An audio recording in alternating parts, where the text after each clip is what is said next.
दरवर्षीप्रमाणे याही वर्षी वटपौर्णिमा जवळ येत आहे आणि या वटपौर्णिमेला सौभाग्याचं लेणं असलेल्या महिला भगिनी त्या वडाला फेरे मारतात आणि हे फेरे आपल्या जोडीदारासाठी, आपल्या सहचर्यासाठी उत्तम आरोग्य, निरोगी आयुष्य मिळावं म्हणून त्या प्रकृतीसमोर, त्या वृक्षासमोर केलेली ही प्रार्थना असते, मागितलेले आशीर्वाद असतात.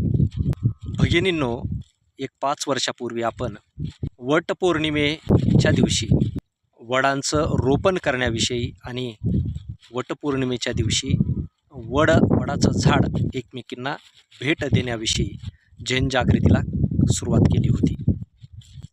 आणि त्याच्याही पूर्वी आपण एक आवाहन केलं होतं की वडाच्या फांद्या त्या दिवशी तोडू नयेत म्हणून, म्हणजे कोरोनाच्या अगोदर. कारण काय होत होतं की जे मोठे शहरं आहेत, मेट्रो सिटी आहेत, तिथे वडाची झाडं दुर्मिळ असतात, जवळपास नसतात आणि मग तिथल्या महिला त्या दिवशी आपली श्रद्धा पूर्ण करण्यासाठी वडाच्या फांद्या घेऊन जात होत्या आणि त्या फांद्याच्या भोवती त्या प्रदक्षिणा घालायच्या. म्हणजे एक जीव नसलेली तोडलेली फांदी ती तुम्हाला आशीर्वाद कसा देणार याविषयीचे लेख लिहून, याविषयी जनजागृती करून आपण बऱ्याच प्रमाणामध्ये ती चुकीची पडलेली प्रथा बंद केली आणि त्याऐवजी वडाचं रोप विकत घेऊन आणायचं, त्याची पूजा करायची आणि त्यानंतर त्याचं रोपण दुसऱ्या दिवशी करायचं किंवा ते एखाद्या वृक्षप्रेमी संस्थेला भेट द्यायचं.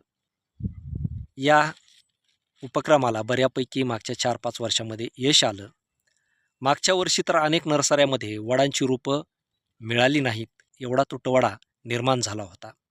याचा अर्थ असा की आपण नवं उपक्रम आणि नवी विचारधारा आणि त्यातून शाश्वत गोष्टीकडे वळतोय, हे त्यातून आलेलं यश म्हणा. पण थोडीशी त्यामध्ये सुधारणा करण्याची संकल्पना केलेली आहे. ती अशी आहे की ज्या सौभाग्यवती आहेत त्या वडाला प्रदक्षिणा घालण्यासाठी जातात, सुवासिनीचं लेणं लेतात, सजून धजून जातात. परंतु ज्या विधवा आहेत, परित्यक्ता आहेत, त्या महिलांनी त्या दिवशी काय करायचं? आता अनेक ठिकाणी हा प्रगत विचार आणि माणूस म्हणून माणसाचा आत्मसन्मान जागृत ठेवून, सुरक्षित ठेवून आणि आनंदी ठेवून काही उपक्रम आपण राबवत असतो आणि समाजामध्ये तशा सुधारणा होत असतात. आणि म्हणून यावर्षी आपण अशा महिलांसाठी एक उपक्रम आखलेला आहे. तो म्हणजे ज्या अशा विधवा परित्यक्ता महिला आहेत त्यांनी देखील वटपौर्णिमा साजरी करायची. परंतु ती कशी करायची की त्या दिवशी त्यांनी वडाचं पूजन करायचं, त्या वडाच्या रोपाचं पूजन करायचं आणि ती रोप त्यांनी त्या दिवशी लावायचं.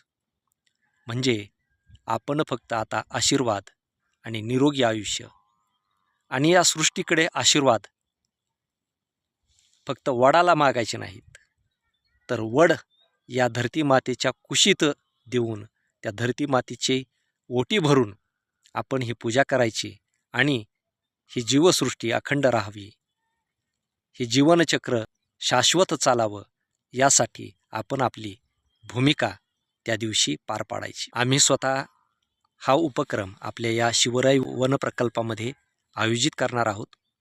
काही मोजक्या महिला आणून प्रातिनिधिक स्वरूपावरती कमीत कमी 5 वडांचं रोपण आणि त्यानंतर काही वडं भेट आली, काही वडं दान आली किंवा ज्या महिलांना येणं शक्य नाही झालं तर त्यांच्याकडून ही रोपं निश्चितच दरवर्षीप्रमाणे शेकडोच्या प्रमाणात येतात.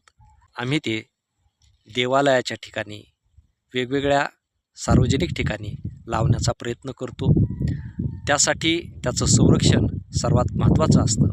त्या संरक्षणासाठी ट्री गार्ड बसविण्याची देखील सोय आम्ही करतो. त्या झाडाला संरक्षण नसेल तर झाडं आम्ही लावण्याचा कुठलाही प्रयत्न करत नाही, कारण जीव प्रत्येकाला असतो. आपल्या सुखासाठी केवळ एका फोटोसाठी झाड लावून उपयोग नाही. त्याची जर सुरक्षा, संरक्षण होत नसेल तर झाडं लावून उपयोग नाही. आणि म्हणून अगोदर सुरक्षेचा संरक्षणाचा आणि त्यानंतर त्याच्या पाण्याचा विचार केला जातो. म्हणून प्रातिनिधिक स्वरूपामध्ये आपण वटसावित्रीच्या पौर्णिमेच्या दिवशी अशा काही महिलांच्या हातून या उपक्रमाला सुरुवात करत आहोत. तुम्हाला ही संकल्पना आवडत असेल, तुम्हाला ही संकल्पना रुजली असेल तर निश्चितच शुभेच्छा द्या, पाठबळ द्या आणि या उपक्रमामध्ये सहभागी व्हा. आपण जिथे असाल तिथून हा उपक्रम पूर्ण करण्याचा प्रयत्न करा. आणि शेवटी वटपौर्णिमेच्या आपल्या सर्व भगिनींना हार्दिक शुभेच्छा.